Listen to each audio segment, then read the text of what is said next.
This is Dr. Anju from Dubey here, and today I'm going to take up Business Studies Chapter 1, that is named as Nature and Purpose of Business. So, in this particular chapter, the key concepts that we are going to cover up is concepts and characteristics of business, then comparison of business, profession, and employment. The next thing that we are going to cover up is classification of business activities and the meaning of industry and commerce. We're going to discuss further various types of industries, activities relating to commerce, objectives of business, nature of business risks, types and their causes. And the last point that we'll be covering is basic factors that should be considered while starting a business. Okay, so let's move on to the first subtopic.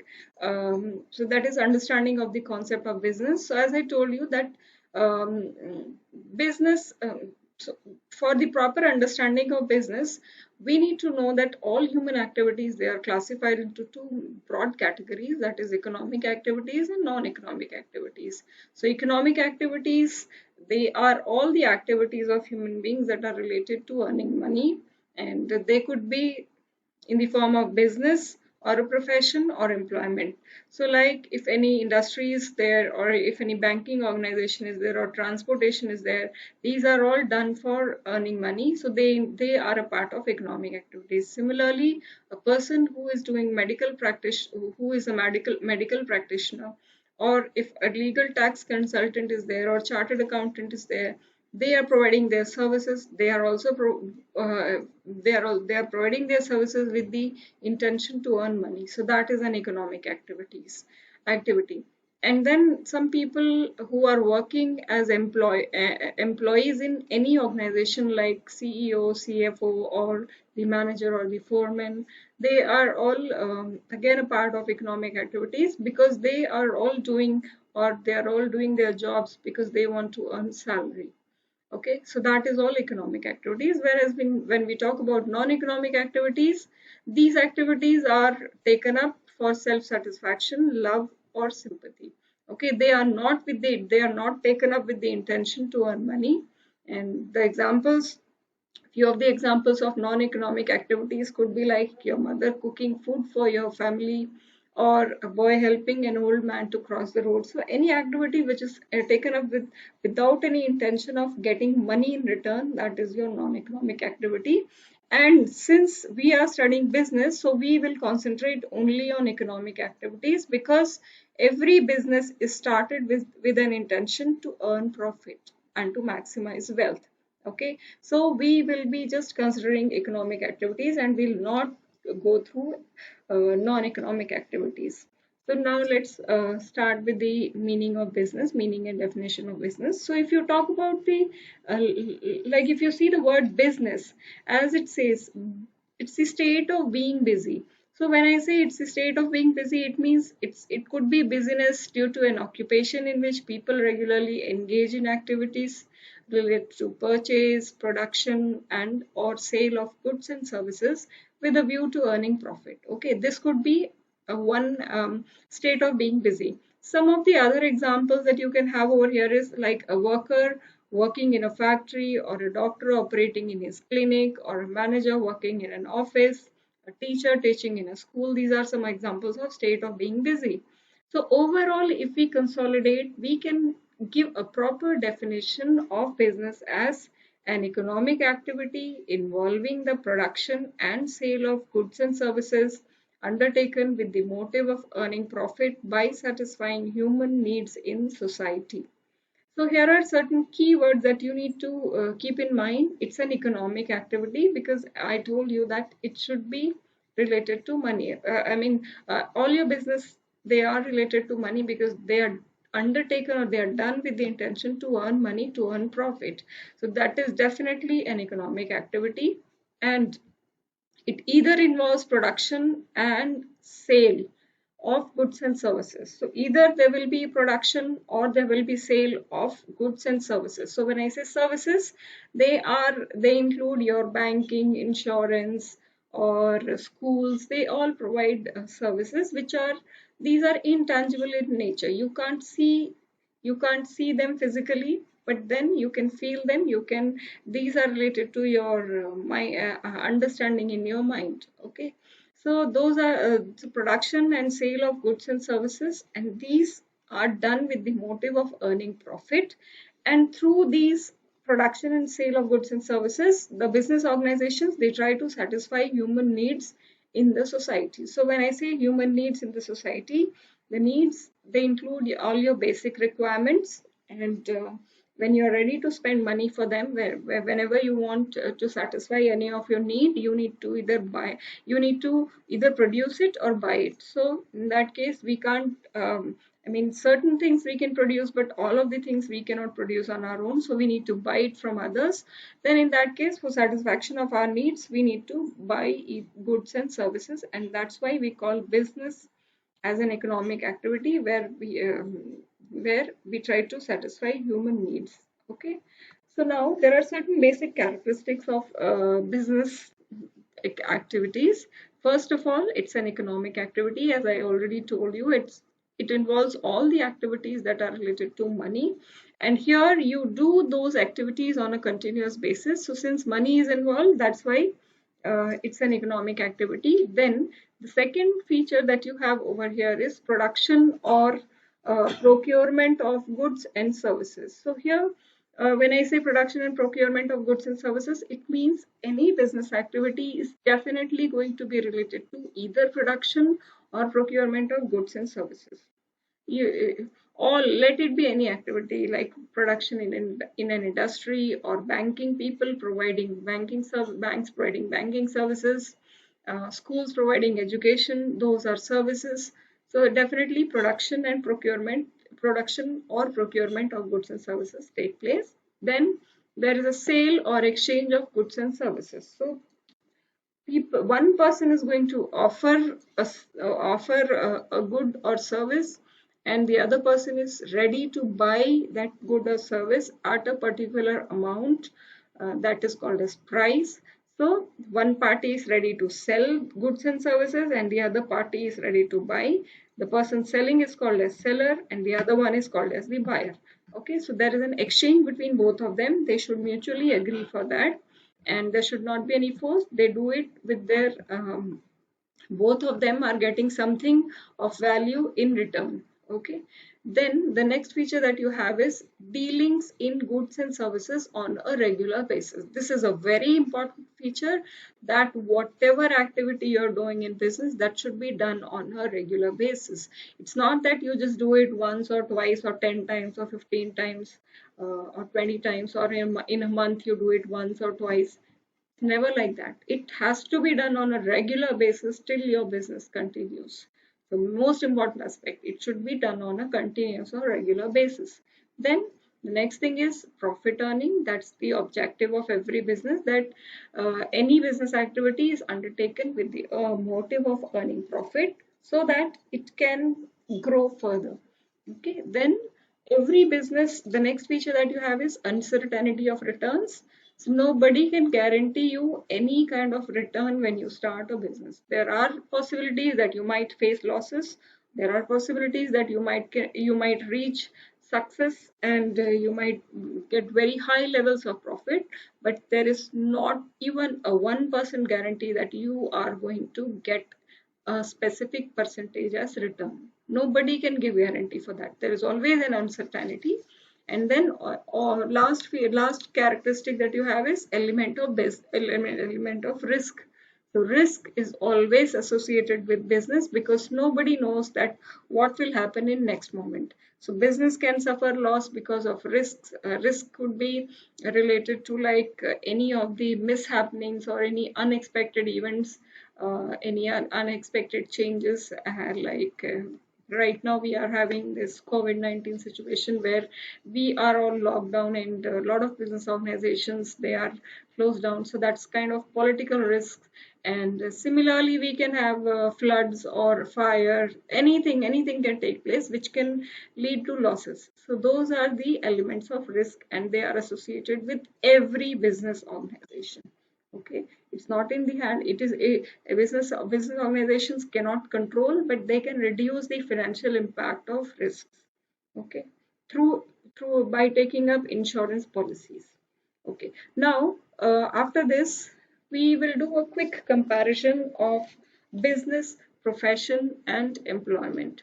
So, when I say business, profession, and employment, these three are a part of your economic activities, as I earlier I explained you. So, business, when I say the mode of establishment, there are 8 point of differences between them.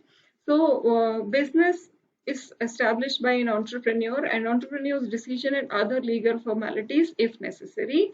That is how it is established. Whereas in case of profession, people, those who are professional, they get the membership of a professional body and certificate of practice only after doing a particular course. Like in case of doctors, they need to do MBBS, or in case of chartered accountants, they need to clear the papers of Institute of Chartered Accountants of India. They have to clear all the papers, and they need to do internship, and only after that they can get the certification to be a chartered accountant.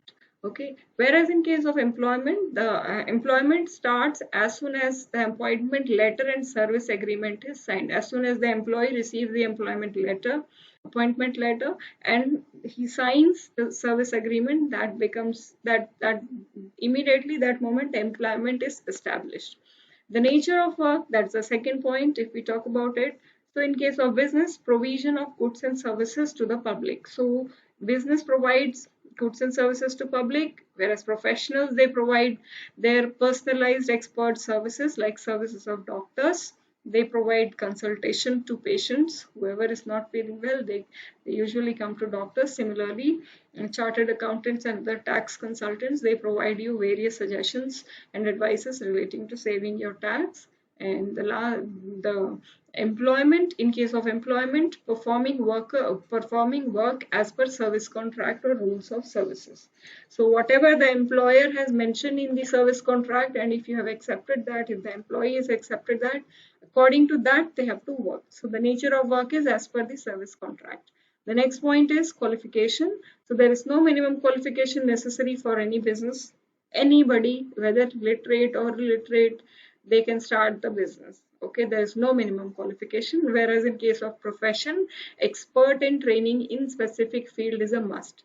You cannot be a doctor, you cannot be a chartered accountant unless and until you qualify the specific papers or levels or courses specified by their governing bodies, by their professional bodies.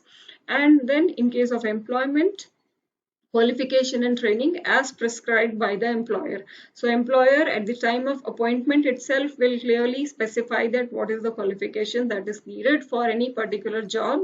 Like for lower level jobs, the qualifications might be just 10th pass or 12th pass, whereas in case of specific technical requirements, they might need engineers or BTech people, those who have qualified BTech. So that is what, again, it depends upon the employer, that what kind of qualification they need for which category of job. Okay, then the next point of difference is reward or return. So in case of business, the reward that they get is profit. In case of professions, people get professional fees, and in case of employment, those who are employed, they get salaries or wages. Okay, then the capital investment. In case of business, capital investment is required. You need to invest some money whenever you are starting a business. In case of profession, you need to pay the fees of your course. So again, a little bit of limited capital is needed in case, and if you want to set up your own clinic, or if you want to set up your own consultancy of taxation, then in that case limited capital will be needed. In case of employment, you don't need any capital. You just fulfill the you just get selected in the interview and finish all the formalities. There is no capital that is required. Okay, risk. When we talk about the sixth point, that is risk, profits are uncertain and irregular. So risk is present in business. In case of profession, P is generally regular, so partially or moderate risk is there. But in the case of employment, fixed and regular pay every month, so there is no risk. Then the next point that you have is transfer of interest. So transfer of interest, when I say, it means transfer of ownership. So if a businessman wants to transfer his ownership to any other person, he can do it with some formalities. So he can sign the documents, he can sign the selling documents that he's ready to sell the business to someone else. So he can transfer his business to someone else. The businessman can transfer the business to his son, or he can sell it off to another person. In case of profession, it is highly impossible. It is just not possible that a doctor can transfer his degree to another person. It is not possible. And in case of employment also, you cannot appoint anyone else on your place. It has to be done by your employer only. Okay. And the last one is code of conduct. In case of business, there is no code of conduct prescribed, whereas in case of profession, professional code of conduct has to be followed. Whatever profession you are into, you have to follow the rules of that profession. And in case of employment, your behavior is governed by the employer. Whatever the employer has asked the employee to behave, in that way they have to behave. Okay. So these are the points of comparison between business, profession, and employment. Now let's move on quickly to the next topic, that is classification of business activities. So when I say classification of business activities, they are broadly classified into industry and commerce. So when I say industry, industry is concerned with the production or processing of goods and materials. So it is basically goods and materials, where you get physical form of goods like cars or like computers, or you get phones. So those are the examples of your industry. Whereas when you talk about commerce, it includes all those activities which are necessary for facilitating the exchange of goods and services. And these are mainly the activities that help the industry to facilitate the goods and services. Okay. uh, when we talk about industry, there is a broad classification for them. All the industries, they are classified into three categories: primary, secondary, and tertiary. Okay. When I say primary, I like primary, these are the industries that are basically related to nature, and they are subcategorized into extractive and genetic industries. So when I say extractive or genetic industries, let me give you an example. So the yeah. So extractive industries, they include your farming, mining, hunting, fishing operations. Those are the extractive industries. And when I talk about genetic industries, they include your cattle breeding farms, poultry farms. So those are the examples where you do the breeding of plants and animals as well. Okay, plant breeding normally takes place at nursery. So those are the examples for genetic industries. Now we come to the second category, that is secondary industries. Under secondary industries, we have manufacturing, analytical, uh, synthetical, processing, assembling, and construction. So when I say manufacturing industries, they include under manufacturing also, you have subcategorization, that is analytical, synthetical, processing, and assembling. These are the four subcategories. So when I say analytical, it includes your um, it includes those industries which analyze and separate different elements from the same material. Like for example, oil refinery. So in case of oil refinery, they get crude oil and then they get it separated in different categories like petrol, kerosene, and then you have LPG, or those various categories where you get from crude oil itself, you can get the output into different forms. And then you have synthetical industries. So when I say synthetical industry, it includes the industries which combine various ingredients into a new product, such as in case of cement. Okay, so when you do cement manufacture, when you are into synthetical factory, and if I take the example of cement, in that various raw materials are used to get a final product. And there are several raw materials, and then you get the final product. Okay, so that's just the opposite of analytical. Okay, the third category of secondary industry under manufacturing you have is processing. So when I say processing, here you have industries in which the production takes place in different stages. Like in case of sugar and paper, there are various steps: processing stage one, processing stage two, process one, process two, process three, like that keeps on moving. So finally, at the end of the final process, you get the output. Okay, and the last category that you have is assembling industries, where you can take the example of cars and computers, where you get the various parts of the product and you assemble them all together, put your name and then put your brand, and then you sell it off. Okay, and the second broad category of secondary industry includes your construction industries. And when I say construction industries, they include all the industries that are involved in construction of buildings, dams, bridges, roads, tunnels, etc. So many examples are there. And we have the other category of industry, that is tertiary industry.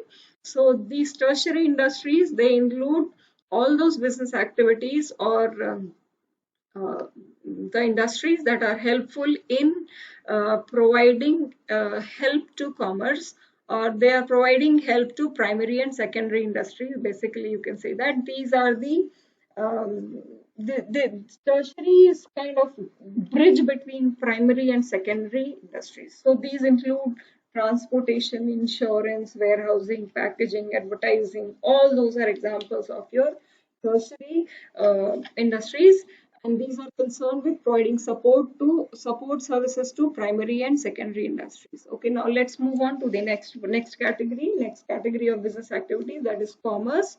So as I already told you, that it includes all the activities which are necessary for facilitating the exchange of goods and services. And when we talk about commerce, it is further subdivided into trade, and then trade and auxiliaries to trade. This is the broad classification for trade and for commerce, that is trade and auxiliaries to trade. When I say trade, you can have internal trade, you can have external trade, and you can have there is another third category that is called as entrepôt. So when I say internal trade, it means the trade within the country. It could be wholesale trade, it could be retail trade. When I say external trade, it is trade related to other countries. So that is basically involving import and export. You are selling your goods to other country, that is it. Export, and if you're getting some products from other country, that is called as import. Okay, and there is another category, third point, that is called as entrepôt. So when I say entrepôt, it means import any goods or services with the intention of exporting them again. Okay, so that is entrepôt. You're not going to sell it to your people, you're going to sell it to another country. So you're importing for with the intention to export. Okay, that is under the category of entrepôt.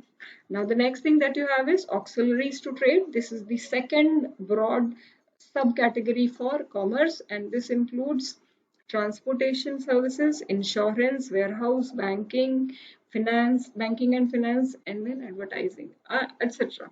So you can have these are the activities, or these are the industries that help in trade. Okay, so that's why they are called as auxiliaries to trade or aids to trade. Okay, now next we move on to the objectives of business. So when I say objectives of business, first objective is to have a market standing. You should have a place in market. Whenever you're setting up a business, you have the intention that it will grow in future, and you'll have a major percentage of share in the market. Uh, that's the first objective. Then the next objective that you have is innovation. So always when you do business, you try to come up, your objective is to be innovative, be creative, come up with something new, so that people will accept you, accept your product, they will like your product, and they will be satisfied. You're going to satisfy their needs in better way. The next thing is productivity. So productivity is the relationship between input and output. So when so every organization, they try to have maximum productivity by achieving maximum output at minimum cost. Okay, the next objective that you have is physical and financial resources. That is again You need to have physical and financial resources for your business. Physical resources, when I say, it could be building, it could be a plant, machinery, and when I say financial resources, it includes your capital, the amount that you're going to invest, the cash that you have with you, all of those. So every business aims to have physical and financial resources as as ownership of business. Okay, the next objective is earning profits, as every activity of business aims at earning profit. So that again we have already discussed. Then the next point that the next objective that you have from business objective of business is manager performance and development.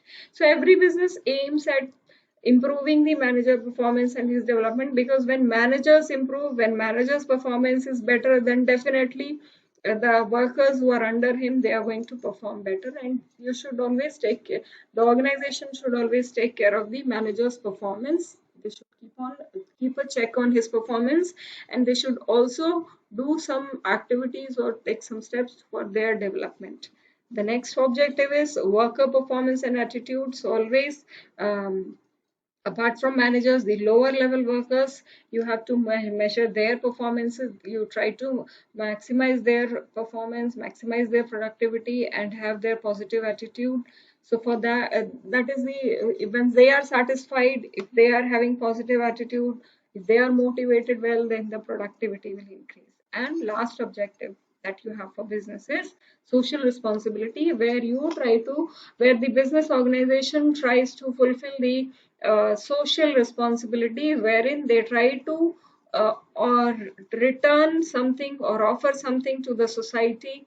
And there could be certain examples relating to it. You can have the examples like an organization which has in like Infosys, if they have sponsored a village, or if they have adopted a village, or if they start up a school. So those are the examples where social responsibilities are fulfilled by various organizations, so that we all can have a better society to live in. Okay, the next point that we cover up over here is business risks. So as we know that business risks, they are the possibilities of inadequate profits or even losses due to uncertainties on unexpected events. Okay, so risks can arise due to any reason, and they lead to inadequate profits. So profits will reduce, profits might reduce, and there might be losses as well. So that is what the risk is. And the various types of risk, you have speculative risk, and the other one is your pure risk. Okay, these are the two broad classifications for risk. When you talk about speculative risk, it involves both the possibilities of gain as well as the possibility of loss. In this case, the examples could be like change in market conditions, or like fluctuations in demand and supply, or change in the price, or change in the fashion, change in the taste of consumers. These are the examples of speculative risk. Whereas in case of pure risk, it involves only the possibility of loss or no loss. Either there will be a loss or no loss, but there is no possibility of gain. So like in case of example, chance of fire, or theft, or strike. So if there is a fire, if the fire takes place at any business organization, there will be loss. If it doesn't take place, there is no loss. Similarly, if theft is there, there will be a loss. If there is no theft, there is no loss, but there is no gain. So the gain component is not there in pure risk. Okay. The next point that we are going to cover up is nature of business risks.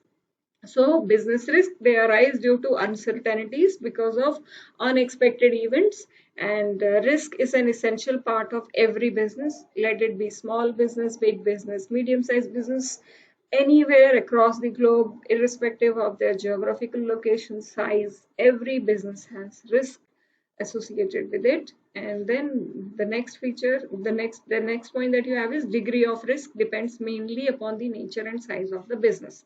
So if your business is small, the risk is small. If your business is very big, the risk levels are very high. and profit is the reward for risk taking. So anybody who is ready to take risk, they will get the reward as profit. If you take risk and if you do business, you get the return as profit. Okay, so profit is the reward for risk taking.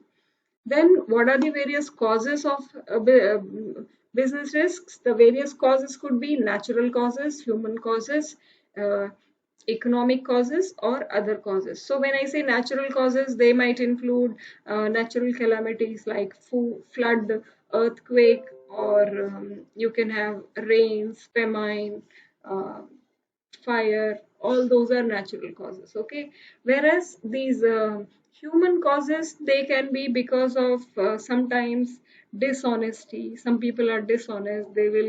Um, they will cheat the organization, or sometimes there could be carelessness or negligence of employees, or stoppage of work due to strike. So those are the examples of your human causes, where because of human beings the business is at risk. Okay, then you have economic causes, where it includes the risks that arise because of competition, price, or interest rates, or the economic condition of a country. So those are the parts of your economic causes, and the other causes could be like political disturbances or mechanical failures. Those are some of the examples of your other causes which don't fall under any of these three categories. Okay. The next point, the next last topic that we are going to cover up is starting a business. Whenever you're starting a business, there are certain basic factors that you need to keep in mind while starting a business. Okay. So, like, first point of importance that you need to consider, the basic factor that you should consider while starting a business is selection of line of business. So when I say selection of line of business, it means which line or which category or which type of business you want to do. Whether you want to set up an industry, or whether you want to get into commerce, or if you want to set up an industry, then what kind of industry? Is it going to be technical, or is it going to be knowledge based? So that you have to decide. Okay, next thing is the size of firm. So you have to decide that at what level you're going to operate. Is it going to be a small sector organization, or a medium sector, or a large sector? So that size has to be decided, because based on that you have to spend, or you have to invest the money. If size is big, you have to do a lot of investment. If size is small, the investment levels and the coverage of market will be lower. Then the next is choice of form of organization, form of ownership. So here you need to decide whether you want the business to be a sole proprietorship, or a partnership, or a company form of organization. So how many people will be owning it, and in what form? That has to be decided. Then you need to decide about the location of the business enterprise. Where will be the headquarter? Where will be the other branches? And how that location has to be significantly the location has to be strategically selected, because it plays a very important role in the success of any organization. If the location is not good, it will be a problem. So when you talk about location, you need to see the availability of raw material, labor, power supply, services like banking, insurance, transportation, communication. All those things need to be considered while deciding upon the location of business enterprises. Then you need to see the financing, the proposition, whatever business you are going to take up, how is the financing for that going to take place? How much money you need for that particular business? What part you will be contributing? What part others will be contributing? How much you will be taking loan? Or whether you will be taking up some more partners in your organization. So you have to decide that the amount of investment that you need will be funded in what way. So that is what financing the proposition, where you need to decide about the proper financing plan has to be done. Okay. Then the next point is plant. It's your plant layout. So sorry, physical facilities. So when I say physical facilities, they include the facilities like what all machines you will be needing, where will what equipments you need, your building, and while starting the business, uh, how many machines you need, what capacity of machines, where are you going to locate, from where you're going to get them. So physical facilities, you need to make the physical facilities available at your plant or layout, at your location. And then the next basic factor that you need to consider is your plant layout. So when I say plant layout, it means um, you have to show that arrangement of facilities. So whatever physical facilities that you have, like machine, building, number of rooms, number of chairs, tables, and systems, or computers, or laptops, where are you going to place them, which location? So you have to design that location.